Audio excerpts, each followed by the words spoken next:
Os judeus.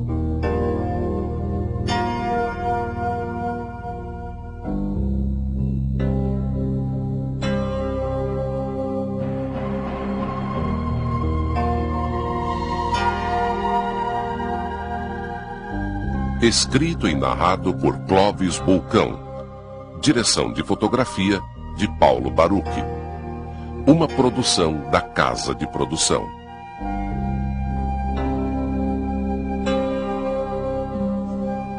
Porto de Amsterdã.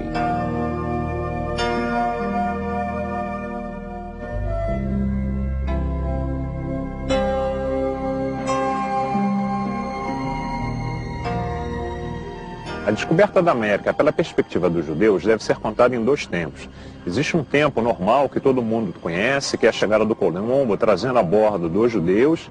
Agora, existe também uma perspectiva pré-colombiana. Não estou querendo dizer que os judeus tinham descoberto em segredo a América antes do Colombo, mas que existe algo por trás disso, existe. É isso que nós vamos ver.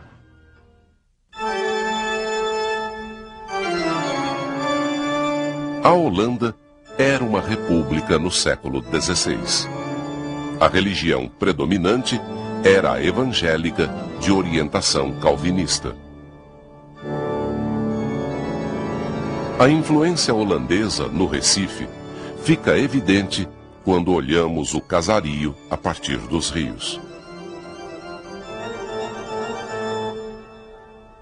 Outra herança que atravessou séculos foi a harmonia da música barroca.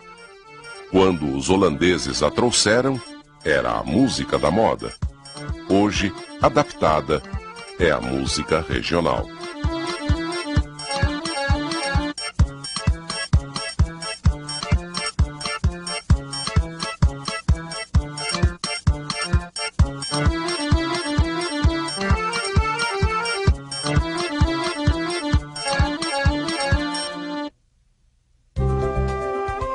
Durante mais de 150 anos, a produção do açúcar foi a base da economia brasileira.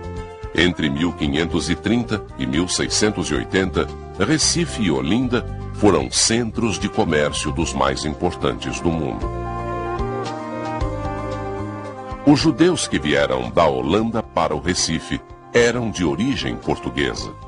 Eles tinham sido expulsos de Portugal pela Inquisição. Uma vez no Brasil, os judeus portugueses investiam em fazendas de cana-de-açúcar, tornando-se assim senhores de engenho. Muitos tiveram filhos e netos, que deixaram marcas profundas de sua estadia no Brasil colônia.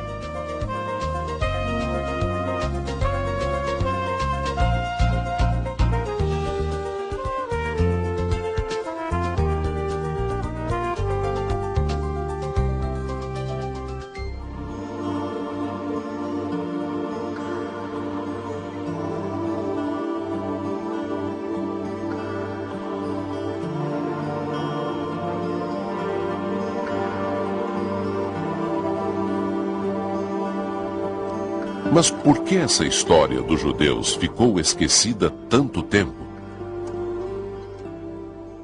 Contar história é um pouco como contar a história de uma família. Isso é, em muitas famílias existem determinadas passagens no seu passado que são omitidas.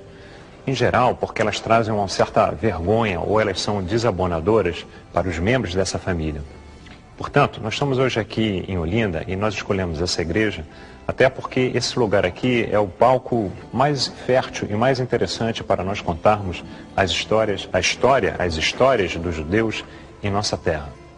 E nós vamos refazer esse percurso, nós vamos contar essa história, tá? Tendo três grandes linhas de pensamento. Tá? E a primeira linha que nós vamos ter é o que aconteceu exatamente nesse momento que o Brasil, que um mundo novo foi descoberto.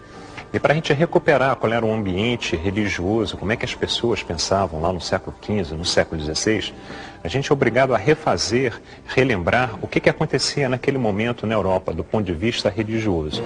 O século XVI é um dos mais conturbados da história. Isso em grande parte por conta das descobertas ultramarinas. Os europeus ficavam sabendo qual era o verdadeiro tamanho do mundo. Isso porque eles encontraram povos com outros costumes, outros tipos de alimentação, outras línguas. Isso em grande parte foi muito positivo para a história da humanidade. E no final da Idade Média, o mundo passou por um enorme processo de transformação. E a Igreja Católica, ela tomou um enorme susto com isso, e ela teve que se transformar. E o que aconteceu? Ela entrou em campo com enorme intolerância, principalmente contra os judeus lá da Península Ibérica. Começou a haver uma perseguição, torturas, os judeus eram mortos em fogueiras. Então o que aconteceu? A comunidade judaica veio procurar abrigo aqui em Amsterdã, na Holanda.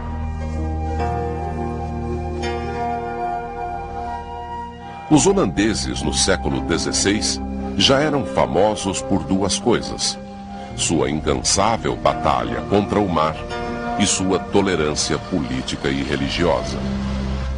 O maior exemplo da adaptação dos judeus portugueses aqui em Amsterdã foi a construção dessa sinagoga, que é apenas a maior da Europa.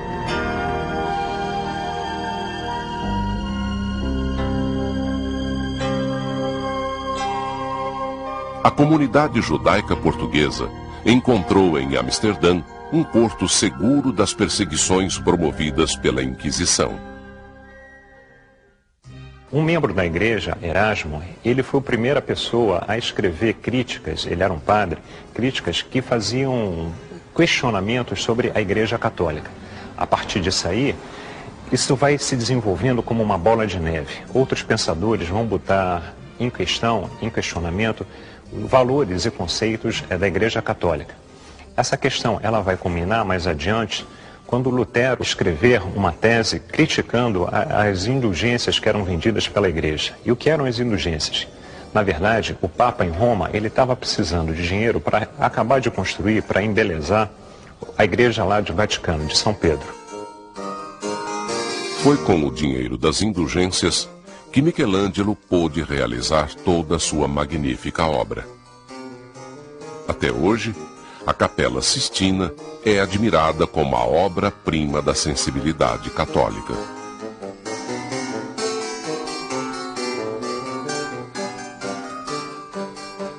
Muito bem. E a igreja passou a vender indulgências. E o que eram essas indulgências? Tá? Era uma forma pela qual o cristão, que tinha, se por acaso ele tivesse cometido algum tipo de coisa desabonadora na sua história, no seu dia a dia, ele comprava, vamos dizer assim, um passaporte, uma carta de crédito, para que após a morte ele fosse direto para o céu. Ou seja, era uma maneira de você evitar a entrada ou no purgatório ou mesmo no inferno. Isso contado a grosso modo. Muito bem, e é importante a gente relembrar essa questão dessa discussão teológica, religiosa, porque o que vai acabar acontecendo, principalmente na Península Ibérica, em Portugal e em Espanha, que isso vai exacerbar um movimento religioso. Ou seja, a cristandade meio que vai se sentir incomodada, ela vai se sentir ameaçada e ela vai reagir a isso. Na verdade, as primeiras vítimas disso aí são os judeus. Por coincidência, em 1492, que é o ano da descoberta da América, os judeus eles vão ser expulsos da Península Ibérica. Primeiro da Espanha e mais tarde de Portugal. Mas a gente vai voltar a essa questão mais adiante.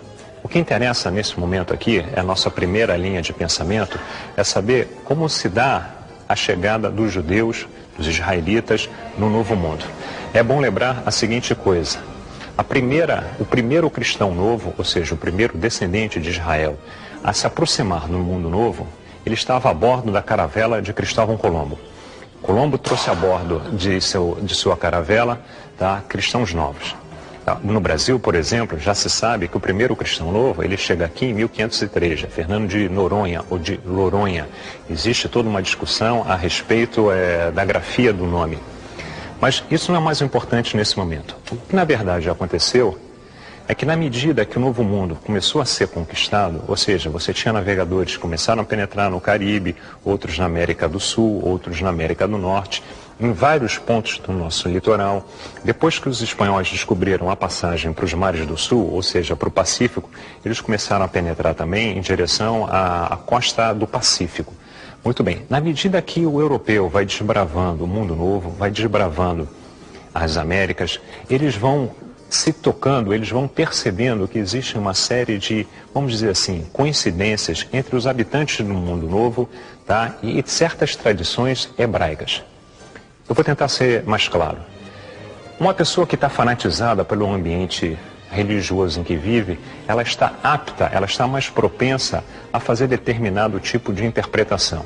E além do mais, a descoberta do mundo novo, ela trouxe um grave problema para a cristandade. E por quê?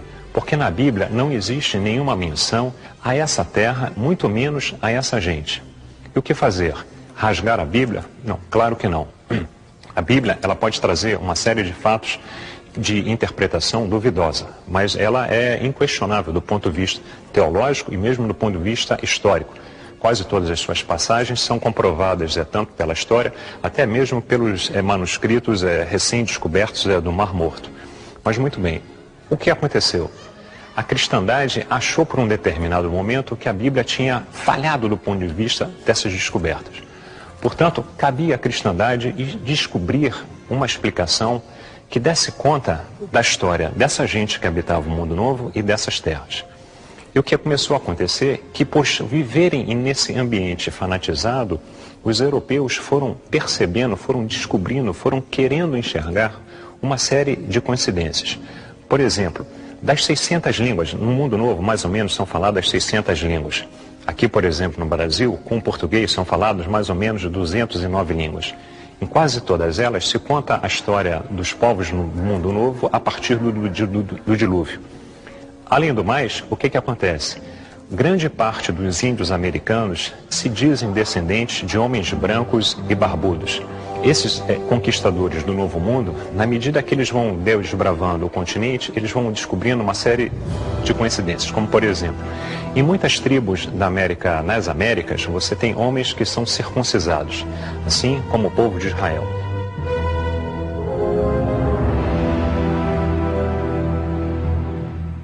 Em muitas tribos na América, as mulheres, quando estão na sua fase, no seu ciclo menstrual, elas eram consideradas impuras, assim como o povo de Israel. Os índios têm como tradição, principalmente aqui na parte mais sul, no nosso continente, os tupis, o mesmo grupo G, eles têm hábitos de tomar banho. Na Idade Média, por exemplo, só quem tomava banho eram os descendentes de Israel, os judeus. Então, o que aconteceu? Esses europeus, eles vão descobrindo essas falsas coincidências e vão achando que os índios brasileiros, eu estou falando no caso do conquistador português, eles acham que estão, na verdade, de frente, diante de um povo que é descendente das tribos de Israel.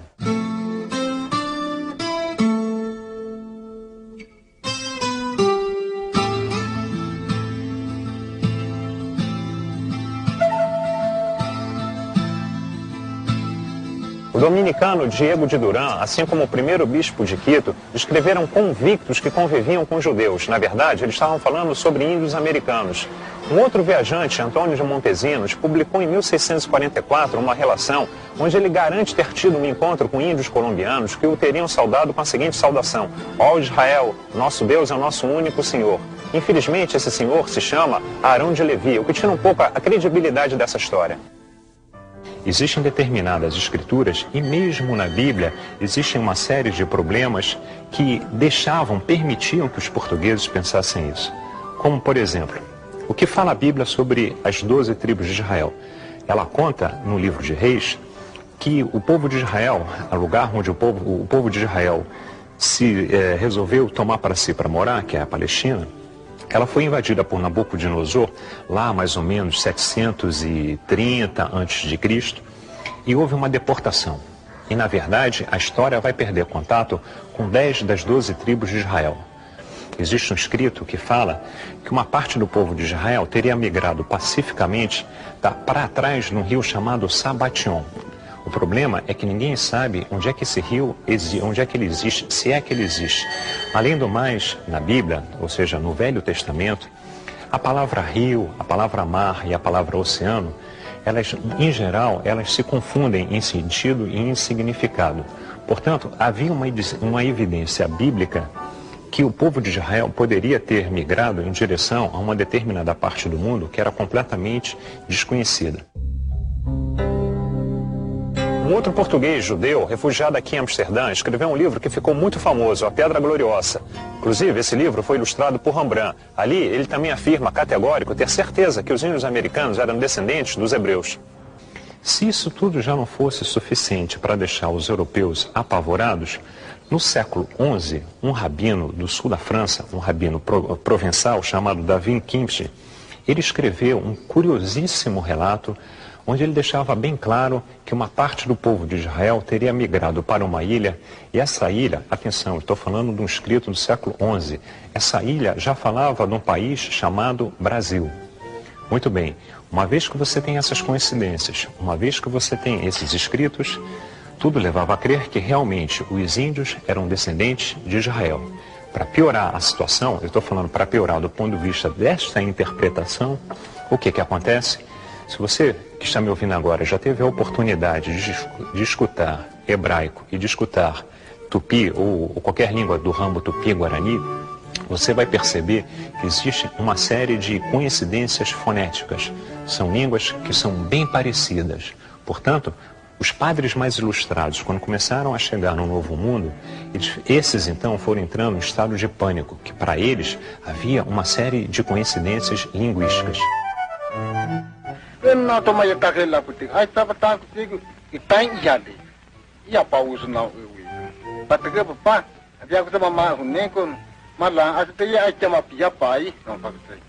בראשית ברא אלוהים את השמיים ואת הארץ, והארץ הייתה ציפור וחור וחושך על פני תהום, ורוח אלוהים מרחפת על פני המים. ויאמר אלוהים, יהי אור, והיה אור.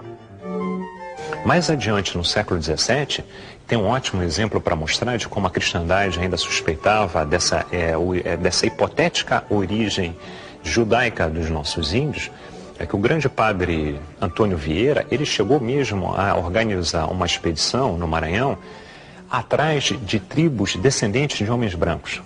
E o padre Antônio Vieira é um homem acima de qualquer suspeita, era um homem muito ilustrado e sem nenhum tipo de preconceito, principalmente em relação aos filhos de Israel.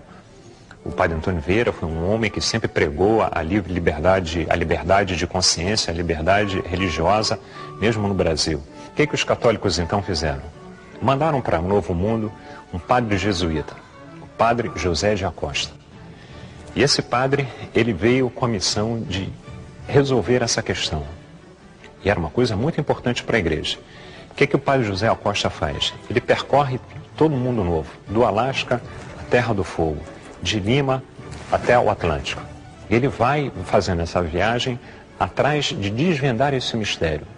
Afinal de contas, era uma coisa embaraçosa para os cristãos que estavam, na verdade, meio que ainda em Guerra Santa. E por que em Guerra Santa? Porque desde o século XII, quando a inteligência católica, eu estou falando agora do maior pensador católico da Idade Média, quando Bernard de Clairvaux pensou a expansão do catolicismo pelo mundo, ele já tinha pensado lá no século XII, lá na Idade Média, ele já tinha pensado que a luta do catolicismo contra as outras religiões passaria necessariamente pelo Atlântico. Tá? Ele tinha imaginado a seguinte estratégia, e naquele tempo o grande inimigo do cristianismo, como em parte ainda é, vamos dizer assim, a grosso modo, é o que? São os muçulmanos. E havia toda uma disputa de Jerusalém entre muçulmanos e cristãos. Isso aí que deu origem ao movimento das cruzadas lá na Alta Idade Média. O que esse padre pensou, Bernard de Clairvaux?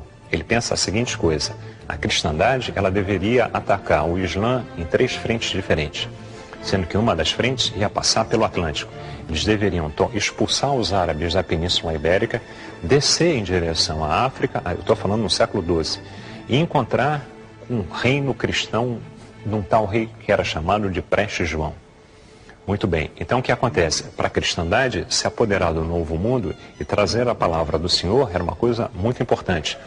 Tanto é que quem conhece um pouco de história colonial americana, e pouco importa em que cidade você está, se é em Recife, se é em Olinda, se é em Salvador, se é em Cusco, se é em Lima, se é em Potosí, pouco importa onde você vá, mesmo na Cidade do México, a vanguarda da cristandade são as várias ordens religiosas que começam a se instalar.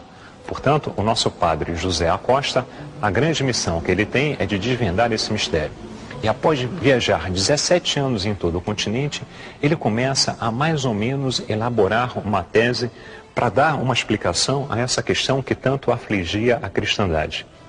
E ele vai chegar a que conclusão? Ele levanta algumas hipóteses. A primeira que ele levanta é a seguinte: será que teria ocorrido uma segunda arca de Noé? E ele caminha mais ou menos dentro dessa tese. Será que os descendentes diretos de Noé era um navegador, e toda a linhagem de Noé são ótimos navegadores? Será que os descendentes de Noé não fizeram outras arcas e não saíram pelo mundo navegando? Depois ele vai dizer, não, essa tese ela é plausível, mas ela não faz sentido. E por que ela não faz sentido? Porque a própria Bíblia não fala nada de uma segunda arca de Noé, nem de Sem, nem de Caim, nem de ninguém. Muito bem, então essa hipótese não era possível. Teriam sido os anjos que teriam transportado essas pessoas em direção a um mundo novo? Depois ele volta para a Bíblia e diz, mas a Bíblia também não fala nada de anjos transportando pessoas de um lado para o outro. Tá? Muito intrigado, ele resolve então achar, teria sido um cavalo alado? Mas a Bíblia também não fala absolutamente nada de cavalo alado. Ele tinha que dar uma explicação plausível, que todo mundo aceitasse como verdadeira, de como é que essas pessoas tinham chegado nessa terra. Então ele chega a uma conclusão que é muito fácil de se chegar, vamos dizer assim. Claro, muito fácil para nós hoje no final do milênio. Essas pessoas, elas passaram a pé. Logo, somente é preciso descobrir por onde que se deu essa passagem. E ele vai formular uma tese que todo mundo já ouviu falar e praticamente todo mundo aprendeu na escola. Ele vai formular em pleno século XVI, sem nenhum grande embasamento científico e teórico. Ele vai decretar uma verdade que se perpetua através do tempo. Ele vai dizer o quê? Que os descendentes dos índios americanos, eles entraram pelo Estreito de Bering. Ele mesmo imagina que houve um determinado momento que o estreito deve ter secado ou congelado e por aí passaram hordas de seres humanos. Muito bem. De lá para cá, isso foi sendo repetido, mas na verdade falta uma certa base científica. Eu não estou querendo dizer que a tese de Bering ela não seja verdadeira. Claro que ela tem muito de verdadeiro, até porque hoje é aceito, a ciência aceita como verdade, que durante a última era glacial, o Estreito de Bering, no seu ponto mais profundo, ele tem apenas 45 metros. Na última era glacial, o que aconteceu com o nível dos oceanos? Ele recua, e na medida que ele recua, o estreito seca e os povos passam. Isso é cientificamente comprovado. Em parte. E por que em parte? Em parte porque, atualmente, há muito pouco tempo atrás, graças aos avanços da biologia molecular, já foram feitos exames com DNA de índios da costa atlântica do nosso continente. E, por incrível que pareça, os povos que povoam o Atlântico, a margem atlântica do nosso continente, a origem genética deles não é da Mongólia, não é da Ásia, e sim da Polinésia. Logo, o nosso querido padre José de Acosta, que escreveu um livro chamado História Natural e Moral das Índias, ele estava, na verdade, na medida que ele formulou a tese de Bering, formulando uma tese que eu vou considerar hoje aqui como racista. E por que racista? Porque ele, sem grandes fundamentos científicos, ele decidiu, e a humanidade acabou comprando a ideia desse padre, que os pais, os avós, os bisavós dos nossos índios eram mongóis. Isso porque eles precisavam dessa explicação. Muito bem, então essa é, na verdade, o primeiro grande acontecimento envolvendo os filhos de Israel no mundo novo. A segunda questão concernente aos judeus no mundo novo tem tudo a ver com Pernambuco, especificamente aqui em Recife. Recife, na verdade, vai ser o grande oásis para os judeus no mundo novo. Vai ser o grande paraíso. Praticamente um novo Israel no mundo novo. E por que isso? Porque aqui eles vão chegar junto com Maurício Nassau, até mesmo antes do Maurício Nassau. Eles vão chegar quando os holandeses conquistarem Pernambuco em 1630. Mas antes de a gente falar como é que foi a chegada em 1630, eu acho interessante a gente contar o que era, na verdade, quem estava por trás da chegada dos holandeses. Porque, em geral, a gente fala porque os holandeses chegaram, os holandeses. Mas, na verdade, quem chega, quem se instala, quem toma conta de Pernambuco, não é a nação holandesa, é uma companhia de comércio. É mais ou menos como se fosse, hoje em dia, uma multinacional. O Nassau, por exemplo, ele era um executivo da empresa. Ele, quando veio trabalhar em Pernambuco, ele veio que nem qualquer executivo de hoje em dia de uma multinacional. Ele veio com salário, ele veio com participação nos lucros da empresa, ele veio com roupa, casa e empregados pagos pela empresa. Isso mais adiante a gente vai ver que é um grave motivo de discórdia entre ele e a companhia. Mas o que aconteceu? O primeiro ataque que que a companhia vai fazer aqui no Mundo Novo, aqui na colônia portuguesa, vai ser lá na Bahia, em Salvador. Em 1624, Willikens, o coronel Dorf e o legendário corsário Piet Hein participam do primeiro desembarque na Bahia. O desembarque, do ponto de vista militar, ele é um fracasso. Ele é um fracasso porque os holandeses não conseguem se estabelecer na Bahia. Um ano depois, eles são expulsos.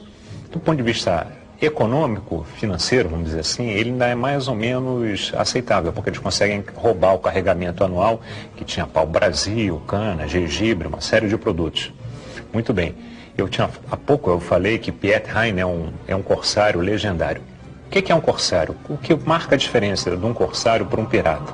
O pirata é aquele que faz um ataque, faz um roubo, ataca um barco e pega o ganho para si. O corsário, em geral, ele tem alguém financiando ele.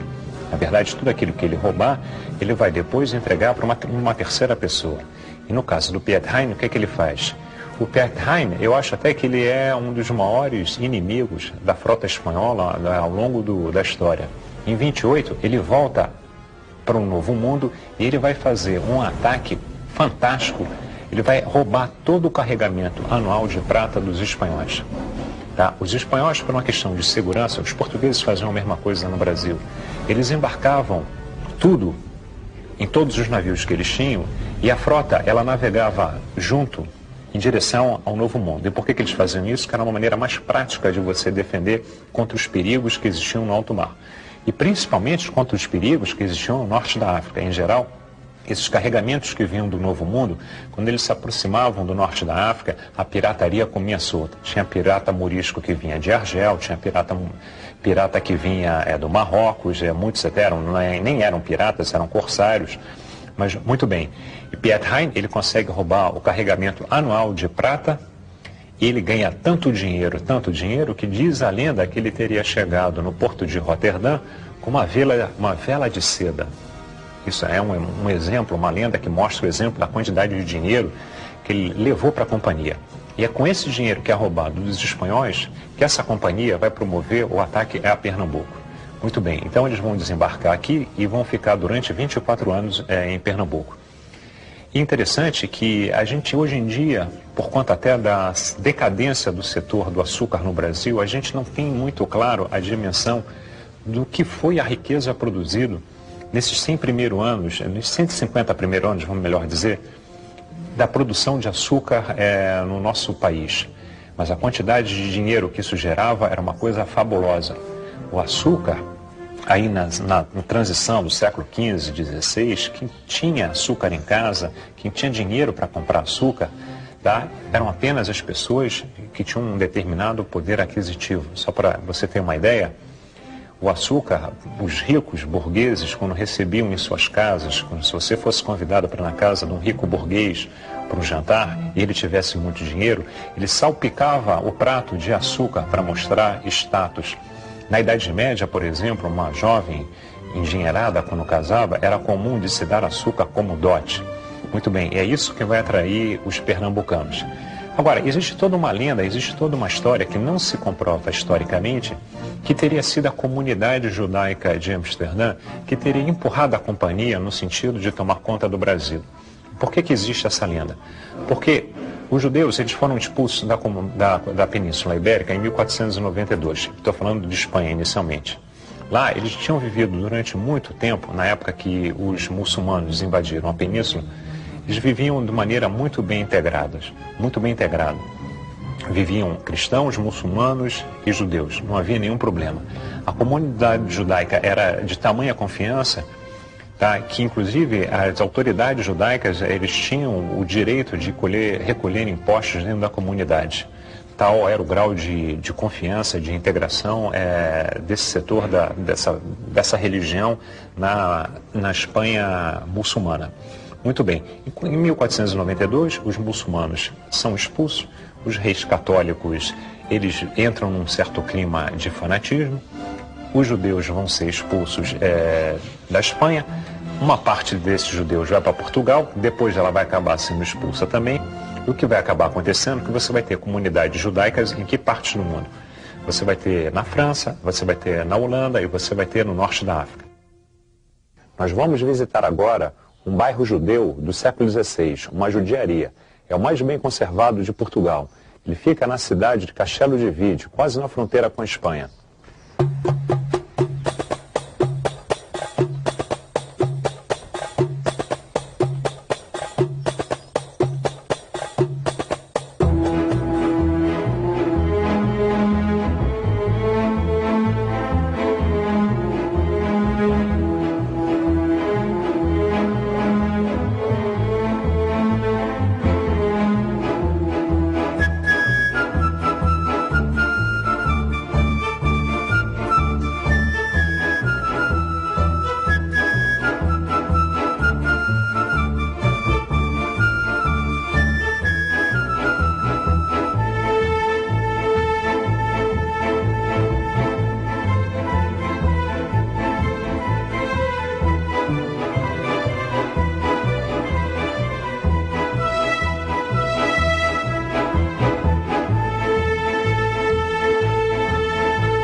O rei de Portugal se aproveitou desse clima e passou a vender ingressos na porta de entrada de seu reino.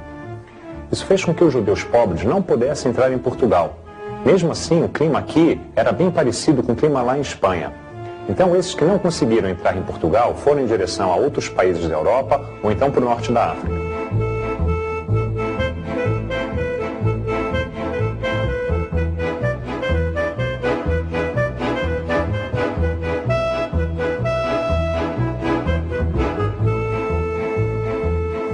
O método de admissão de judeus em Portugal, posto em prática por Dom João II, era muito seletivo. Eles só admitiam a entrada de judeus ricos ou aqueles que detinham algum conhecimento manufatureiro. Isso elitizou a comunidade judaica portuguesa. Isso acabou causando uma certa inveja por parte dos cristãos.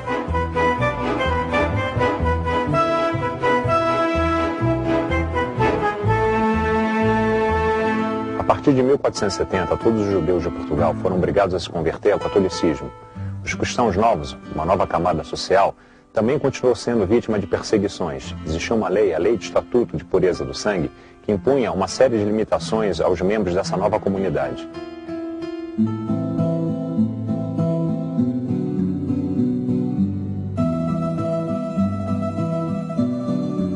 Mesmo com todo o sentimento antissemita que reinava em Portugal naquele momento, expulsar a comunidade judaica de Portugal era algo impensável. Isso porque eles representavam muito capital e a situação financeira do reino não era nada boa. Então o governo de Portugal passou a estimular as conversões. Muito bem. Acontece que a comunidade judaica que sai de Portugal e vai para a Holanda, ela é profundamente lusofônica, ela é profundamente ligada aos valores culturais portugueses. Ela vai continuar lá em Amsterdã, falando português, comendo a comida portuguesa, se comportando como se nada tivesse acontecido. Portanto, passaram a dizer que teriam sido esses judeus que teriam estimulado a vinda da companhia em direção ao Brasil. Mas isso, na verdade, historicamente não se comprova, porque a Companhia das Índias Ocidentais, ela era o que nós hoje consideramos de uma sociedade anônima. Você tem o capital dela meio que pulverizado entre a população holandesa. Na época, eles nem eram chamados de Holanda, eles eram chamados de Países Baixos, porque ali é uma reunião de várias províncias, e além do mais, aquilo ali era uma república. Muito bem, o que acontece? Os holandeses, eles chegam aqui, a religião predominante, tanto no Brasil holandês, eles são calvinistas, mas aqui eles vão tolerar o catolicismo e o judaísmo. Então, pela primeira vez no Novo Mundo, os judeus poderiam vir tranquilamente, sem nenhum problema, por exemplo, de perseguição, principalmente no que diz respeito à presença da Inquisição. E aqui em Recife, o que eles vão fazer? Vai ser aberta a primeira sinagoga do Mundo Novo.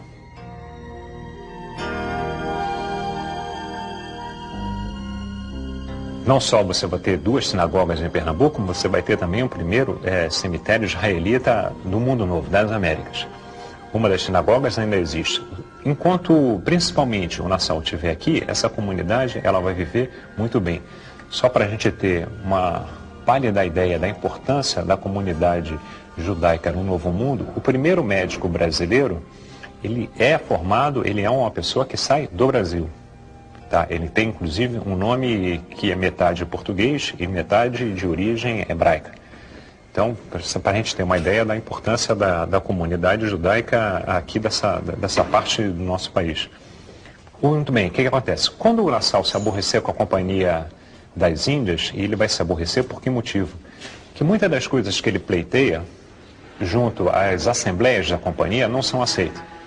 Então, por exemplo, se ele pede mais dinheiro para fazer um investimento no Recife, se ele pede mais dinheiro para fazer um ataque na Bahia, os holandeses nunca desistiram da Bahia, tá? Em geral, o que os acionistas falam?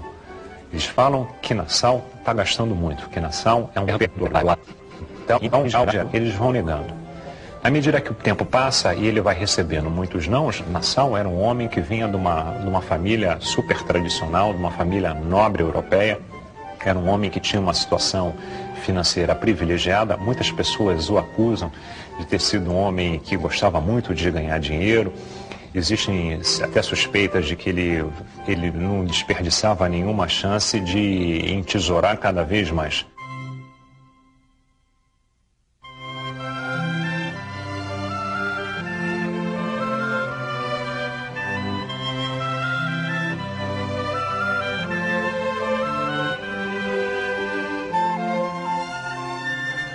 Aqui nessa casa morou o grande Maurício de Nassau. Ele foi um dos maiores estadistas da história do Brasil. E por quê? Nassau era apenas um empregado da Companhia de Comércio Holandesa, só que governou o Recife como um grande estadista. Exemplo, uma vez ele resolveu que deveria ser construída uma ponte.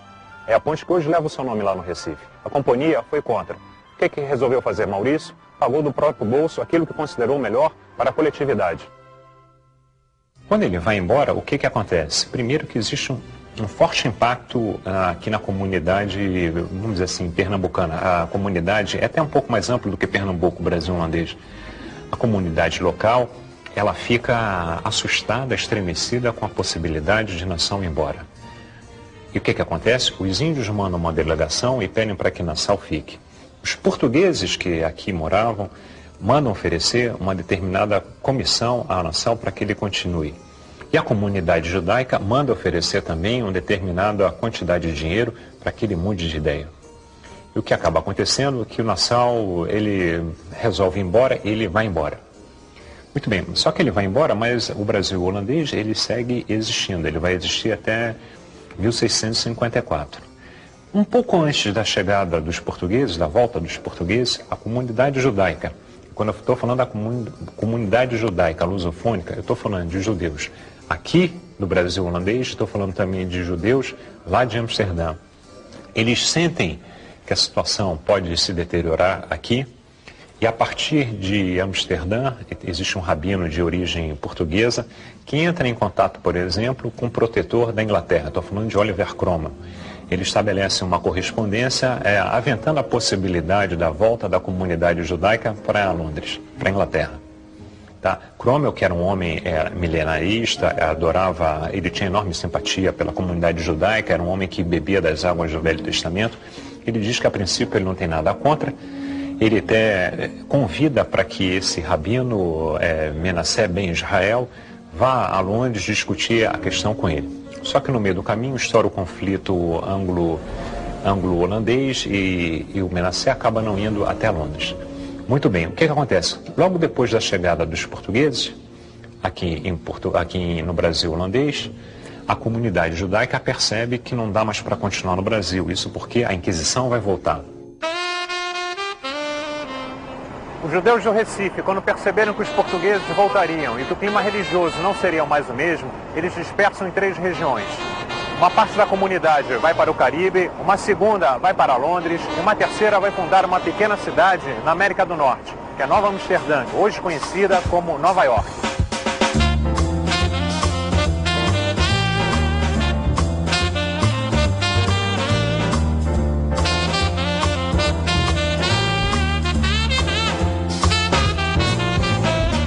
Os americanos aprendem na escola que a ilha de Manhattan foi colonizada pelos holandeses.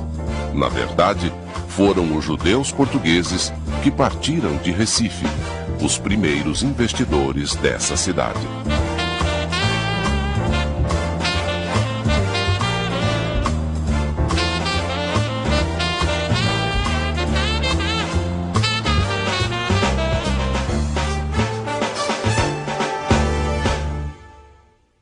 Mas vamos voltar à comunidade judaica aqui do Brasil holandês. Quando os portugueses chegam, eles percebem bem que é o final da festa, não dá mais para continuar, a Inquisição vai cair em cima deles, e eles saem em dispersão. Eles vão, a grosso modo, eles vão em 3 direções. Tem uma parte da comunidade judaica, lusofônica, que vai em direção à Inglaterra. Tá? Logo que os judeus são demitidos de volta à Inglaterra, é um pequeno grupo que entra lá, que o Cromwell aceita de volta. 200 dos primeiros pioneiros judeus na Inglaterra, 200 são proprietários de terra no Brasil holandês. A outra parte ela vai em direção a Curaçao. E a terceira parte vai comprar a ilha de Manhattan e vai fundar a Nova Amsterdã, que depois a gente vai passar a chamar de Nova York. Muito bem, então esse é um segundo aspecto que a gente tem envolvendo a presença dos filhos de Israel no mundo novo. Agora tem um terceiro aspecto que é muito interessante, que são os cristãos novos. O que acontece? Em 1492, eu já tinha falado sobre essa data, o que acontece? Os judeus são expulsos da Espanha. Tá. Logo em seguida, eles vão começar a ser perseguidos também em Portugal. Só que havia uma possibilidade para que eles continuassem no reino, em ambos os reinos. Eram as conversões. Tá? E daí você vai ter um segmento que vai surgir, que são cristãos novos. A gente chama de cristão novo em Portugal, e na Espanha você vai chamar de marranos. Marranos, na verdade, significa porcos. Muito bem. Como é que são essas conversões? Elas são para valer ou elas são mais ou menos? Elas são proformes. Muitas são para valer. Muitos cristãos tiveram a preocupação, muitos judeus, tiveram a preocupação de realmente adotar a religião cristã. Eles abraçaram o catolicismo. Agora, outros não. Outros, na verdade, eles se fazem de cristãos, mas em casa eles seguem judeus, com os mesmos hábitos religiosos, as mesmas práticas religiosas. E que hábitos e práticas são esses? Tá? É tomar banho, é mudar de roupa, é acender vela sexta-feira, que é a passagem da sexta-feira para o sábado, é um dia religioso importante para a comunidade judaica. Mas o que acontece para nós aqui no Brasil, no mundo novo, que a comunidade de cristãos novos, rapidamente começa a se instalar no Brasil. Apesar do massacre de 1506, apesar das intolerâncias, apesar das perseguições, os cristãos novos e os judeus tiveram participação decisiva na colonização do Brasil.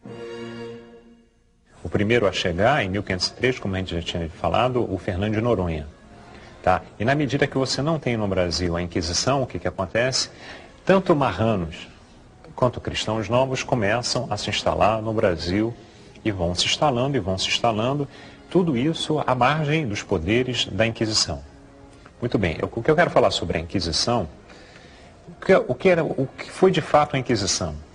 A Inquisição foi uma forma pela qual a igreja e setores da nobreza, principalmente aqueles setores da nobreza mais decadentes, tiveram de se apropriar das riquezas que o comércio, principalmente o comércio ligado ao Novo Mundo, produzia.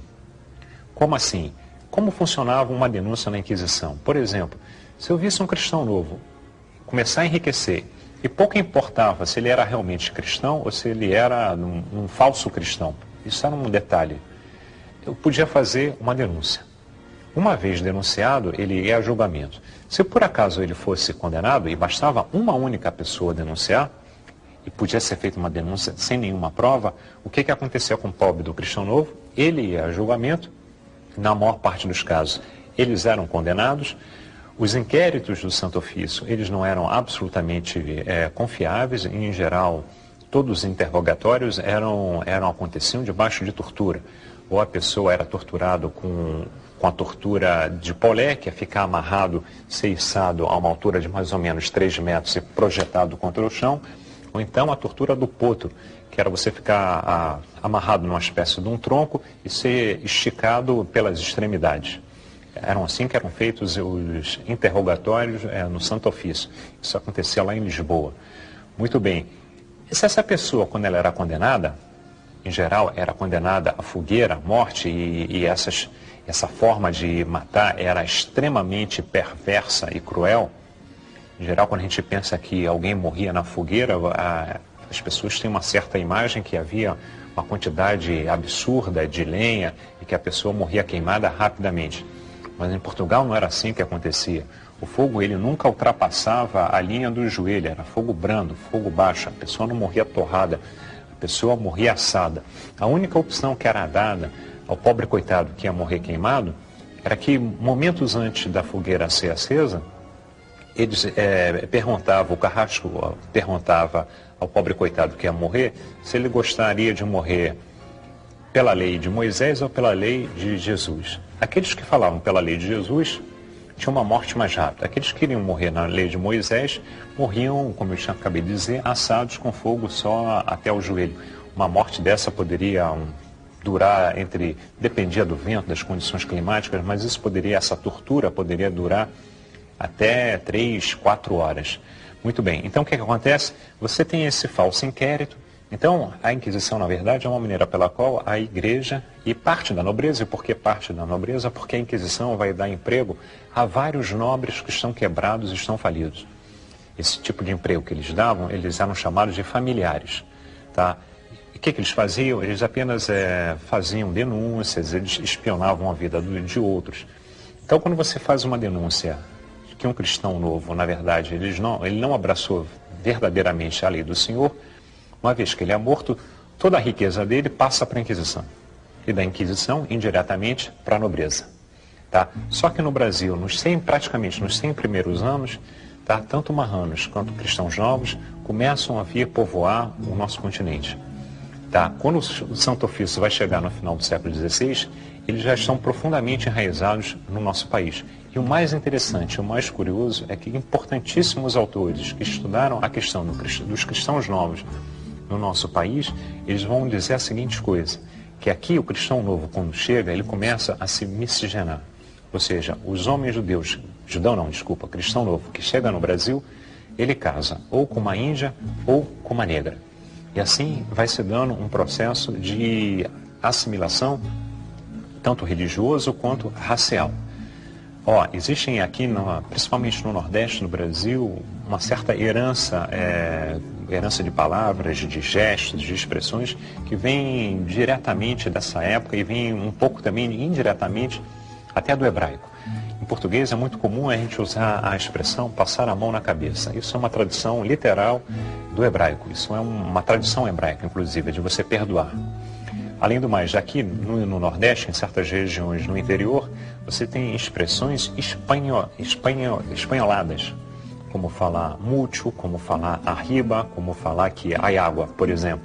Tá? Isso é uma tradição que vem exatamente desse tempo. O que acontece é que no final do século XVI, a Inquisição ela vem para o Brasil, ela começa a atuar na parte mais norte, no atual Nordeste, Pernambuco, ela vai estar em Pernambuco, ela vai estar na Bahia, ela vai estar no Maranhão, e lentamente ela vem descendo, e na medida que ela vem descendo em direção ao Sudeste, ao Rio de Janeiro, ela vem vindo fazendo estragos. As denúncias são as mais tolas possíveis, são várias pessoas que vão caindo nas malhas da Inquisição. Tá? No Rio de Janeiro, no início do século XVIII, tem um grande caso. Você tinha toda uma comunidade de cristãos novos que viviam no recôncavo guanabarino. O mais famoso deles todos é Antônio José, o judeu, que era autor de obras teatrais, que depois vai morrer em Lisboa. Esse é até um caso de um que parece que realmente tinha abraçado de forma honesta o catolicismo. No Brasil, o único lugar que conseguiu escapar ao avanço, à ganância do Santo Ofício, da Inquisição, foi em São Paulo. Em São Paulo, lá em cima, estou falando do altiplano, onde fica altiplano, forma de falar, estou falando do Planalto Paulista, onde fica a cidade de São Paulo, ali o Santo Ofício nunca foi perturbar a vida de ninguém.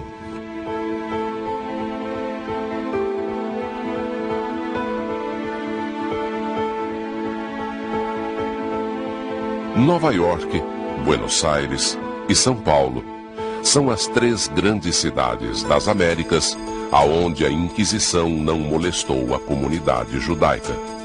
E ela pôde conviver com as outras comunidades religiosas num clima de liberdade religiosa que o mundo novo prometia. Mas o mais interessante dessa história, eu acho que o Brasil é um país singular e particular nesse sentido, que atualmente isso tudo virou história e atualmente não faz a menor diferença no nosso país de você ser espírita, católico, cristão, ou ser mesmo membro de uma igreja evangélica. O Brasil hoje parece ser um grande oásis para todas as religiões. E esse é a melhor parte dessa história.